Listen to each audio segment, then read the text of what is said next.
Hi there, just following on to my video from a couple weeks ago about gratitude and how it can really become an important practice in one's life, less about negating or compensating for what we view as negative and more about looking at the big picture, which is closer to the truth.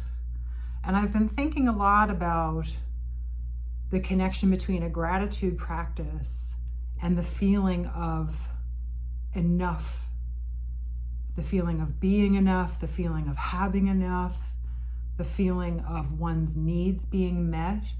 And I'm struck by so many different aspects of this. One is that, for many of us, this is a difficult time and we feel triggered by fear and uncertainty. And where that might not feel like an ideal place to start something like a gratitude practice, it might actually be an ideal time to be thinking about, well, what is working in my life? What is enough? What is here that I haven't paid attention to that contributes to my life in one way or another? The way that I've been working with gratitude over the years as a practice, I've gotten to the point where when I find myself having a negative experience, something that I don't like, something that I'm uncomfortable with, like I shared when I was not feeling well, that experience becomes a cue, like a reminder to draw back and look at the big picture and to see if there are things that I'm grateful for. So when I was not feeling well, I was physically uncomfortable, I wasn't sleeping. It felt kind of scary to be so incapacitated. It almost made me wonder, will I ever feel like myself again? Will I ever feel that sense of energy and vitality that not that long ago I felt very connected to? And so just those thoughts reminded me that's okay. These are passing thoughts. These are experiences that are happening in the moment and they will move through. But also, what else is here? What else is present? What else is worth looking at? What else is worth paying attention to? And that was the discussion last time about gratitude. And so what I'm also thinking about is this idea of enoughness and how in intuitive eating, for example, we talk about satisfaction. Satisfaction as being the center of the mandala of intuitive eating. So that if you have enough quantity and enough of the quality of what you feel you need, there's nothing to grasp after. When your body senses that experience of enoughness, there is a peace. There's a sort of all systems are go, all needs have been met type of thing. And there can be more ease letting go at the end of a meal, for example. What I often encounter with people who are struggling with their relationship with food is this feeling of never being able to have enough. And that comes from a lot of different places. One of the most obvious is not having enough food, right? Whether they struggled with food security or self-imposed food insecurity through dieting, or even felt sort of burdened by the idea that they should have been restricting or avoiding certain things. There was always this tension that they were pushing against to feel like they could ever reach that amount that felt like enough. But another piece that I'm very aware of is where it has little to do with food, and it might have to do with other deeper, more nuanced aspects of our lives, like being seen, feeling understood, having enough connection with another person, having enough sexual touch or even non-sexual touch. I remember at the beginning of, I think it was the beginning of this year, I found myself saying, I want more non-sexual touch in my life. Like I want more like hugs and head massages and foot rubs and just contact that doesn't have a sexual overtone or undertone. And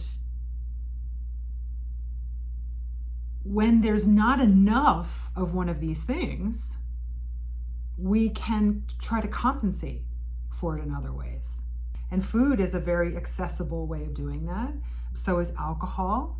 So could be drugs or work or shopping or really any kind of behavior, substance, or even thought pattern that we could follow when we're not feeling enough. And so, along with your gratitude practice, if you have chosen to explore this, maybe start to probe into the other facets of your life and see if you feel like you're getting enough of what's important to you. Obviously, we have to imagine what these things might be before we could even identify if we're getting enough. If we don't know that we need creativity or a connection with nature or music or beauty, if we don't know that, we might just be expressing this sort of unnamed sense of inadequacy when we're using a food or a substance or a behavior in a compulsive way or in an addictive way or in a way that feels somehow out of keeping with what the actual needs are in our bodies. And so, I really like to just think about like, what are the different realms of my life? Like, what are the things that make my life feel like it's worth living? For years when I was living in the city, I didn't realize how overstimulated I was by all the noise, and that led me to, when I was by myself, just enjoy the silence, which meant that I didn't listen to music. And I love music. All my life, I have felt music on my skin, in my scalp, and on my limbs and in my back. I feel music. It makes me feel connected with something. And I didn't even realize that I was living without something I really needed. And I think that some of my behaviors, it's not as easy as saying it was this behavior or that behavior. It was just the ways in which I lived my life, expressed my needs, expressed myself. They reflected that inadequate music in my life. It just came out in different ways. I always think of the book Appetites by Caroline Knapp, who talks about how our appetites get suppressed, pushed down, and then they get rerouted. So they get kind of pushed down and then they pop up in different ways. And so whatever the things are that you're feeling the need to work on, the need to pay attention to, whether it's drinking alcohol, whether it's eating in certain ways, whether it's your buying behavior, see if you can spend some time with the experience around engaging in those behaviors to see if there might be clues as to what the real need is. And notice what even acknowledging and naming that thing could feel like. What would it feel like in your body to even just acknowledge, I'm not getting enough art. I'm not getting enough experience of culture. I'm not getting enough exposure to people who are thinking about things in an interesting way. I'm not getting enough time with people I love or who make me feel full. And whether what needs to be done is to a degree mourn the fact that that need is not being met, or to take steps to meet that need, that'll be determined by the unique situation that you're in at this moment in time. You can also think about your experiences of enough. When you express gratitude for the safety that you have, for the people in your lives, for an interaction that you experienced, what is it like to acknowledge that as an expression of enoughness, so that there's no grasping onto more? I feel like we're experiencing this cultural shift that will happen over who knows, the next couple of decades or generations, where we're becoming a little bit better at identifying what we really need.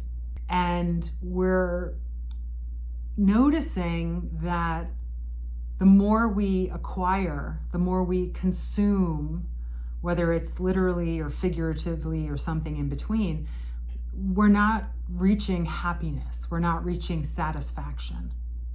And so this model is sort of wearing thin on us.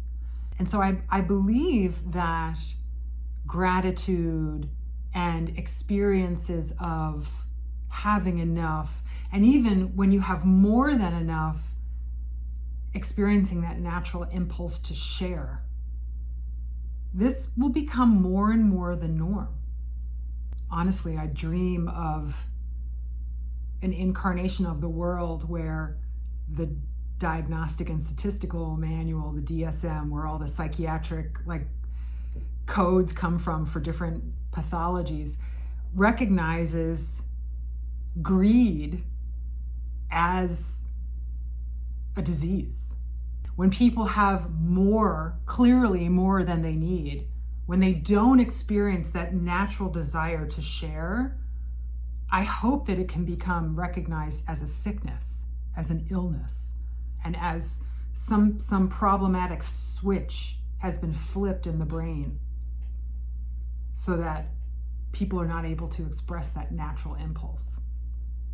These are my musings these days. So let me know your thoughts about enoughness and your experience with your gratitude practice. How is that going? What impact is it having on your life? Does it feel trustworthy? Does it feel true to acknowledge the big picture and not to fixate only on what needs improvement or attention or fixing? I'll look forward to speaking with you next week.